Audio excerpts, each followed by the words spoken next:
Me tegeleme igapäevaselt mingisuguste tähtsate asjadega, väga tähtsate asjadega. Meil on, ma ei tea, olukord, geopoliitiline olukord on ju, majandusolukord on, nagu poliitiline olukord on. Aga tegelikult meil on palju suurem probleem. Ja et minu jaoks on see nagu mõistmatu, et kuidas me tegeleme, ma ei tea, riigikaitsega, kui meil tegelikult sõda juba käib. Meil käib iga päev sõda. Ja see sõda käib nagu enda kodus kõige lähedamate inimeste vahel. Põhimõtteliselt see, mis toimub kuskil, ma ei tea, toimus piltlikult Butšas, toimub kuskil siin, samas kuskil kõrval korteris majas. Riikliku julgeolu küsimus juba.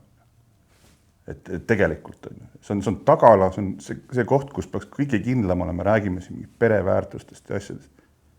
Aga meil on see täiesti puruks. Me ei saa midagi ehitada, mingit normaalset ühiskonda, kui meil see on nagu see all vundament, perekond on traditsionaalne või mitte, on ju, whatever. Me ei saa midagi sinna peale ehitada. See on kõik murenev. See kõik muu tundub nagu mingi nali. Mingitele probleemidele lahendus olemas, ma ei tea, tuleb osta 50 Himarsit, paneme Peipsiäärde ja let's go, mingi lahendus. Aga sellel nagu ei ole, et see on mingi kultuuriline, generatsiooniline, mingisugune mingi shift peab kuskil mingi hetk toimumas ajaliselt.